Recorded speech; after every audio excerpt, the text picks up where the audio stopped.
Hey, it's Robert Ty with O'Regan's Automotive Group. Last year, right around this time, I did a comparison on the 2020 RAV4 Limited and the 2020 Nissan Rogue SL Platinum.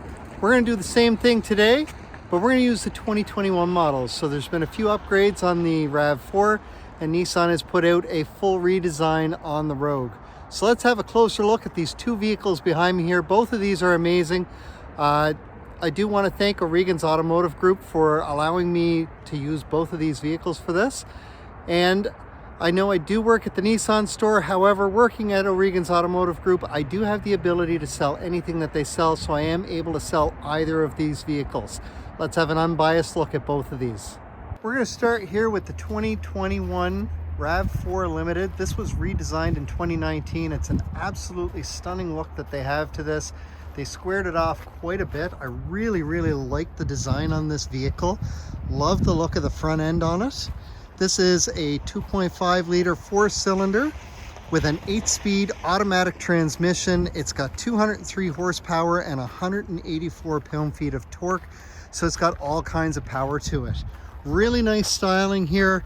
Nice rims on this. Overall, it's just a great looking vehicle. On this side, we've got the newly redesigned 2021 Nissan Rogue Platinum. Nissan did a great job with the redesign on this. They've squared it off a fair bit, so it's got a more aggressive look than the previous generation. This redesign is new for this year. Got really nice rims on this one as well. All in all, it's a really great design. I really like how squared off it is in the front. Like the design on it. We're going to have a closer look inside of each of these vehicles here so that we can get a really good comparison on each one. But no matter what you're looking at, either one is a great choice. So the RAV4 has an MSRP here of $44,600. So you can kind of see that right there in the window. With that, we have a proximity key. So my key is right here. There is no real remote start on the key, but Toyota does offer an app that you're going to get free for the first year that will allow you to remote start your vehicle from pretty much anywhere using the app. It is subscription based, so after that first year you would need to subscribe for it. Lots of room here in the front seat. We see a very traditional setup here for our center console and our gear shift. We're going to hop inside and have a closer look. So my gear shift is here. I've got an electronic parking brake with auto hold. Love the auto hold feature. It's great for when you're at a red light, a stop sign, or in a drive-through for somewhere. We also have our drive selector here, and this is really nice. So we've got eco mode, normal, sport, mud and sand, rock and dirt, snow mode, and then we can push for normal. So your eco mode is going to save some gas for you. Your normal mode is exactly what it is, what's advertised. Your sport mode is going to allow the vehicle to rev a little higher, but you'll tend to have a little more response from the motor in case you're losing a passing lane and need to overpass anybody. Mud and sand, rock and dirt, probably going to let your wheels spin up a little bit before the all-wheel drive system kicks in, just so that it can kind of get a little bit of a bite there so that you can move. And then your snow mode is going to engage your all-wheel drive a bit faster and keep you engaged a bit longer. We also have a hill descent assist here, which is really nice to help prevent from picking up speeds, especially when you're coming down a really large hill. I can see here I do have a wireless charger inside, which is fantastic. I love that feature. I've got my USB port in here hidden away, as well as a 12-volt power port. We're going to turn this on. We see we've got a dual zone climate control. Each of them is set at the moment. Heated seats with 3 settings. But here in the Toyota, we also have cooled seats. That's something that we're going to see is missing in the Nissan. So great feature in the summer, especially with the leather seats, which do tend to get hot in the summer. We have a way to cool them down really fast. And again, 3 settings for that. As we move up here, I can see right away we've got a JBL sound system. Their sound system is fantastic quality. Really nice.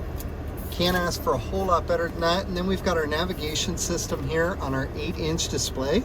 It is full touchscreen, but we do have some buttons on the side. Not everybody is completely into the touchscreen, so it makes it easy for anybody who's accessing this to do what they want to do. It is extremely easy to set up a phone in here. So all of our options are at our fingertips. Up above, we have an auto-dimming rear view mirror. We also have HomeLink on this, so we can see that there, and we've got our moonroof right here. So a ton of good features here. This vehicle is equipped with Toyota's Safety Sense. So this is a lot of your safety features that are going to be on this by default. You're going to have our lane departure system here, which is great. We have automatic emergency braking with forward collision warning. We're going to have pedestrian detection with bicycle detection. We've got blind spot indicators out on the mirrors here, which is really nice. You're going to have rear cross traffic in this as well. So I mean, we've got a great selection of options here. Our cruise control is going to be really easy to use, and it is adaptive cruise control. And then we've got our Bluetooth hands-free and our controls for our audio system here. And using our OK button with the arrows around it, we're able to control our screen up front here, just to go through and set the different features. And we see some of these features are off at the moment. Again, very easy to switch everything on.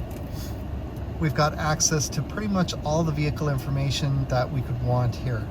So back here we can see we've got our lane departure warning system, we've got our collision system, blind spot monitoring, we have our parking assist here, rear cross traffic alerts, we've got rear emergency braking on here, which is great, and then we've got our vehicle settings here, so we can go in and change whatever we like at any point, and then over here to any messages, and back to where we started. So all in all, some great features down here. A lot of this can be altered right from here.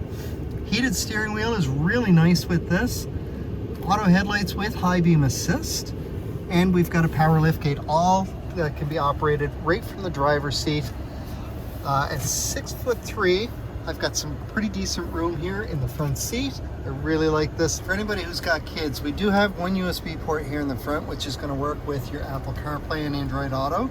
It's also going to charge your phone at the same time. What I've seen too is we have 2 additional ports here in the center console that are strictly for charging, and we've also got 2 more in the back. So you can have up to 5 different devices connected via USB.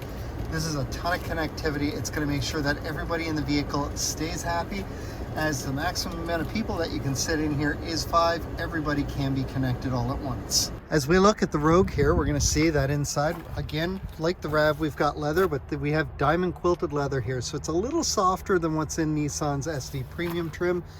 But what we see is a little more than what we saw in the RAV for the traditional console here. We've got a different setup. So let's hop in. We're going to have a look here. Our drive selector is much different. It's electronic based for this one.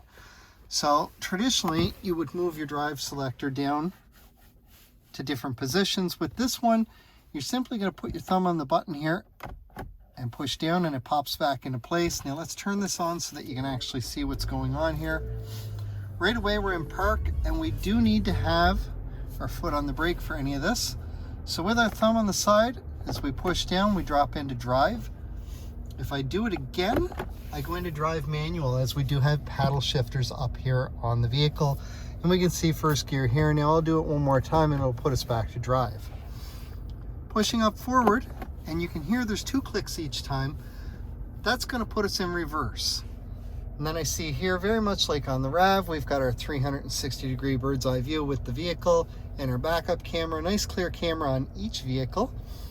And then to put us in drive, I'm going to just push down on the P for this one. So it does take a little bit of getting used to. We have the electronic parking brake and auto hold like in the RAV. We also have the wireless charger down here.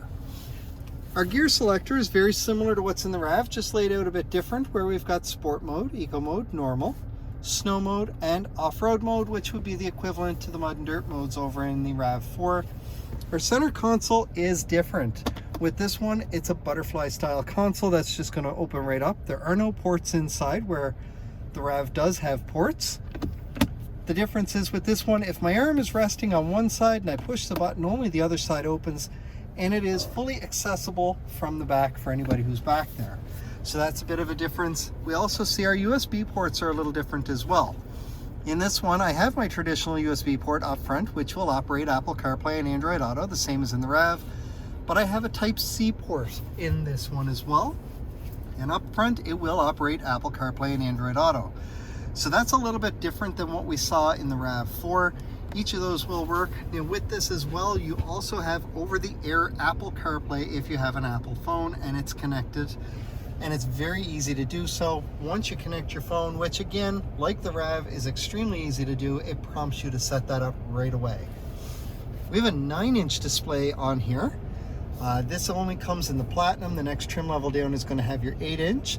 On the RAV, I believe once you drop down below the Trail Edition, you're into a 7-inch display on that. So the upper sizes are only available on the upper trim levels. With this one, we have a Bose premium sound system as opposed to the JBL sound system, and we see that marked right up here on the speaker. Each one is a fantastic sound system, and you're going to get premium sound quality no matter which vehicle you're in. It's personal preference at that point as to which sound system you might like better, and if that's a deciding factor, so be it. Down below here, you see dual zone climate control, but with the Rogue, what they have done this year, and they've jumped out a little bit ahead of everybody, is the Platinum Rogue is tri-zone climate control. So back temperature here, 2 front temperatures here, they can all be set from here, or your passengers in the back can set the temperature. We can see, like the RAV, we've got 3 settings for the heated seats. Unlike the RAV, we do not have cooled seats in the Rogue. That is somewhere that the RAV4 does excel, in that it will allow you to cool those seats down in the winter when they're quite hot. It does have a heated steering wheel as well. As we jump over, we see that we've got our Bluetooth hands-free.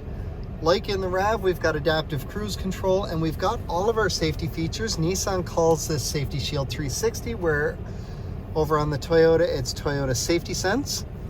So you've got automatic emergency braking with forward collision warning, pedestrian detection with bicycle detection, lane departure warning. Like the RAV, the blind spot indicators are out on the mirror. We've got rear cross traffic, rear emergency braking, and we do have rear sonar in each of the vehicles. There's also high beam assist in each vehicle, so very, very similar. Here's where we're going to get a bit of a difference. On the RAV, we had our 2 dials up here, where on the Rogue in the Platinum Edition, you do have a full 12-inch digital display that shows here. All of your vehicle information is going to show here.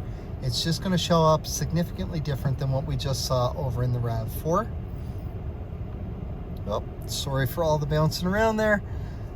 And we go through, and everywhere where we see some dots on the side there, I can use my scroll dial here and go down through each of the settings just to see what I have.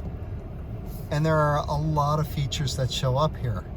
Now, one of the things I will point out with this is when the navigation system is set over here for a destination, you do have the option to display the map on here, but only when the destination is set.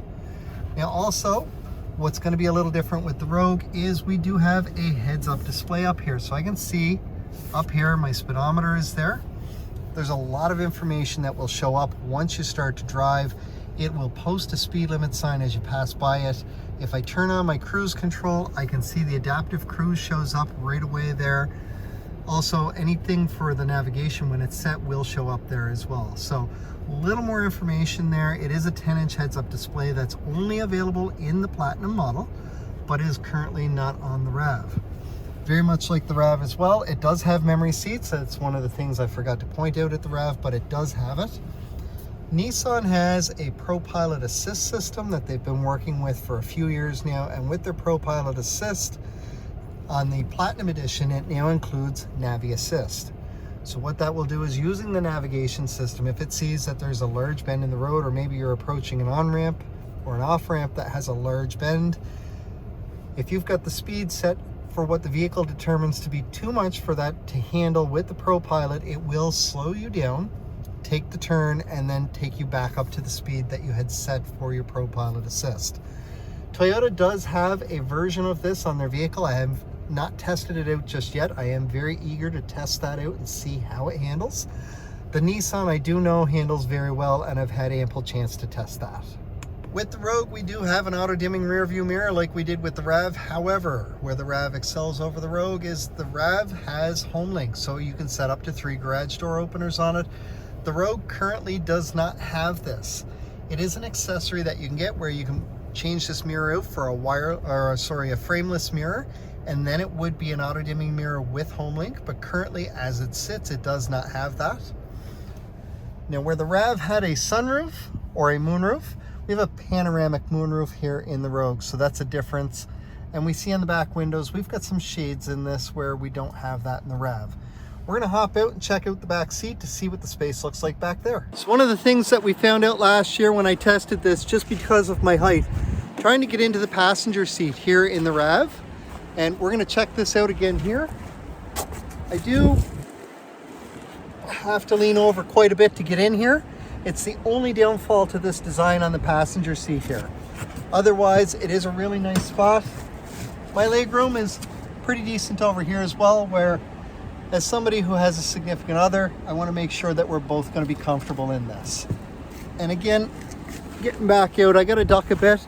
Not the worst thing in the world, but it is a little inconvenient. We're going to check out the back seat here. So, a little more clearance on the headroom getting in here. One of the things I do notice is I've got really nice leg room here. I've got some room to fit my fingers in between. So it's a good spot in the back here. And what I did notice is my back of this will move. So there are two settings on this.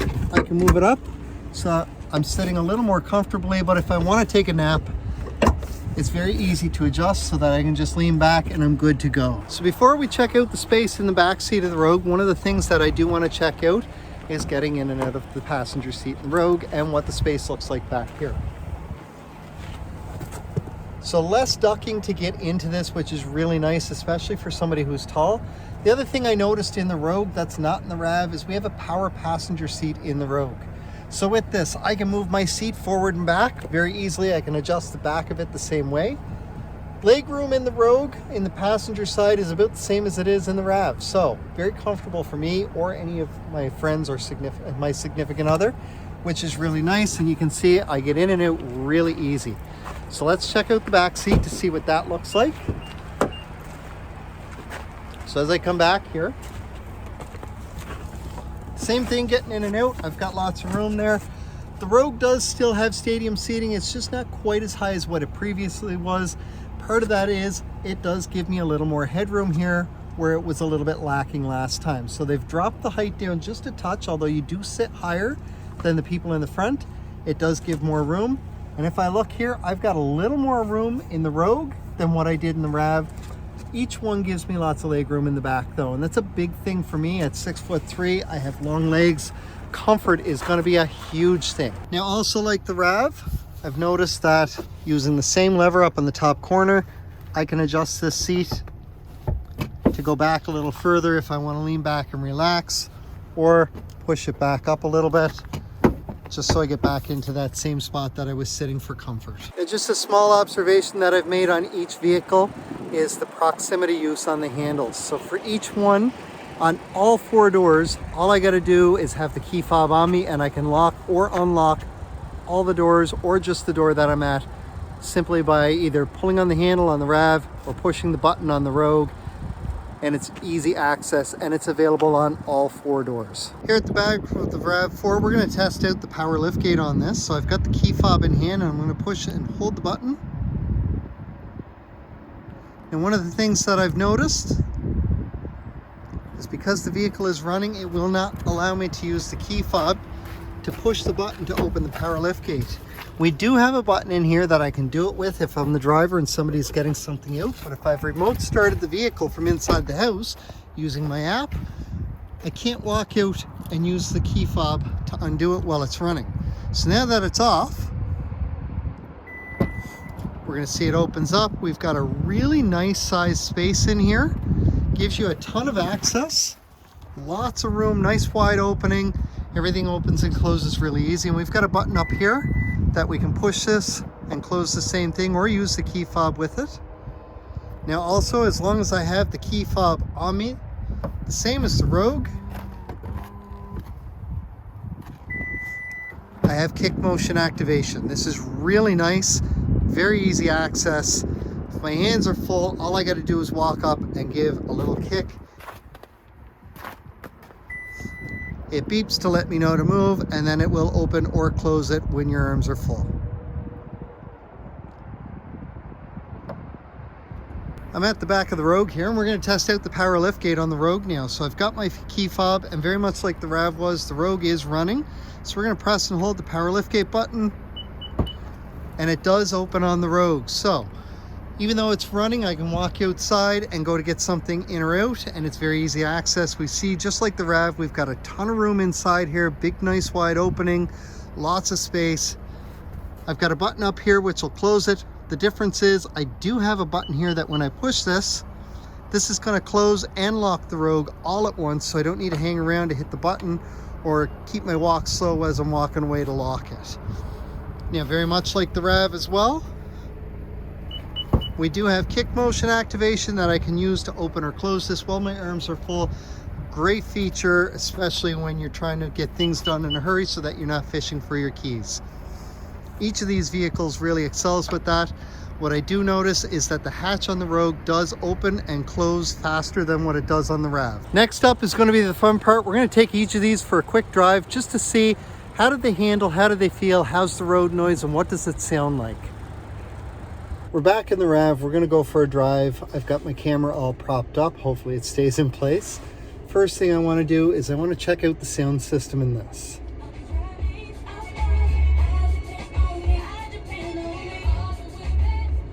So that's just our radio right there. Really nice quality on this.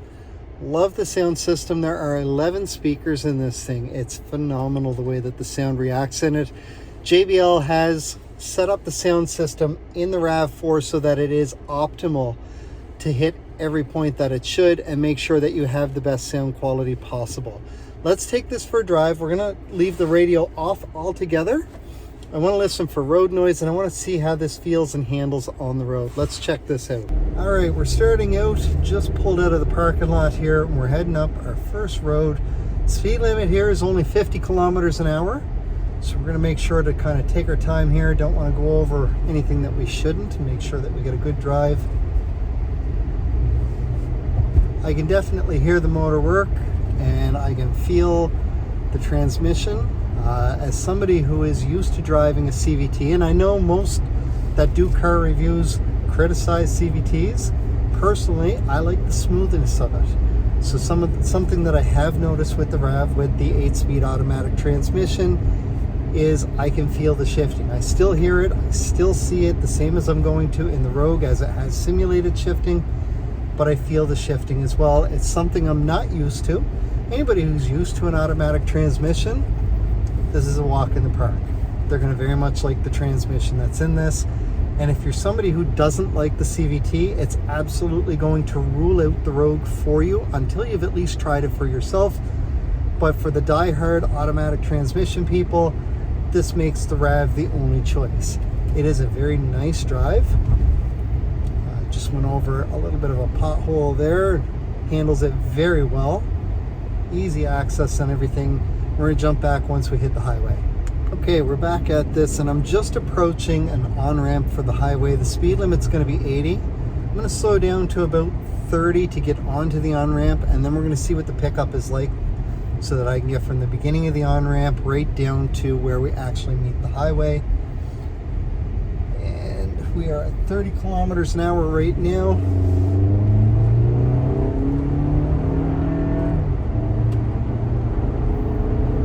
There's my speed limit. We're not quite at the ramp yet, which is really nice. It does get a little bit loud to get there, but there's really nice pickup on this. As I move over onto the highway here, the drive is nice. Like the pickup of the vehicle, like how smooth the ride is. Not getting a chance to really test out the safety features at the moment, but I don't really want to test a lot of them out on a test drive. It's not a great thing to test out the safety features while you're on a test drive, but they are there if you need them. We're going to be approaching the off-ramp here in just a moment, and then we're going to get back out. I like how eco mode just automatically kicks in here with the RAV. That's a great feature. It's going to be really easy on gas. And here we are heading back up the off-ramp.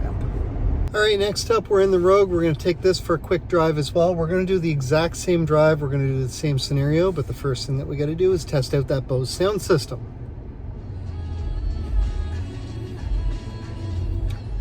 It's very much like the RAV. The Bose sound system has been tailored by Bose for the vehicle itself to make sure it's hitting all of the necessary audio points so that you do get a fantastic sound experience. With this one, you've got 9 speakers plus the subwoofer, so one less than the RAV, but you do get a really nice sound experience. Let's take this one for a drive. Okay, so we're just getting going in the Rogue, and the same thing, I've pulled out onto the road, speed limit is 50. What I'm noticing right away is with the heads-up display, it takes a little bit of getting used to because you've got this information directly on your windshield, but it is kind of nice because I don't need to look down to see the speedometer. I've got the same drive that I'm doing up the hill here, nice and easy. So far, my observations are, as I mentioned earlier, I like the CVT just because of the lack of feeling on the shifting. I'm still hearing it shift. I can still see it shift on the tachometer, but I don't feel any shifting, and it offers a little bit of a smoother drive as a result. The overall drive itself also seems to be a touch smoother. Not much, but it is noticeable. So we're gonna pop back once we're heading back onto that on-ramp again. All right, we're just getting ready to head onto the on-ramp again. Now, the RAV had 203 horsepower and 186 pound-feet of torque. The Rogue has 181 horsepower and 181 pound-feet of torque. So we're gonna see what the difference is going onto the ramp as I drop down to 30 to get ready to head onto there, and then we'll get up to speed again once we get ready to go. And it's very easy to get down to 30 as there's some traffic here.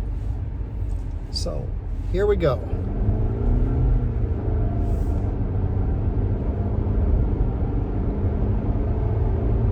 Same spot as the RAV, we're back up to 80. I noticed that the motor does sound a bit quieter with the CVT than it did with the automatic transmission.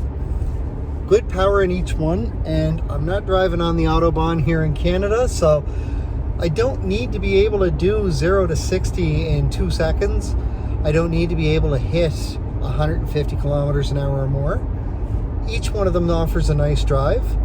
As I mentioned on the slower drive, I do find the Rogue does drive a little bit smoother than the RAV did, and potholes handle about the same in each one. So really nice drive in each one. Doesn't matter which one we're looking at, it's a great vehicle either way.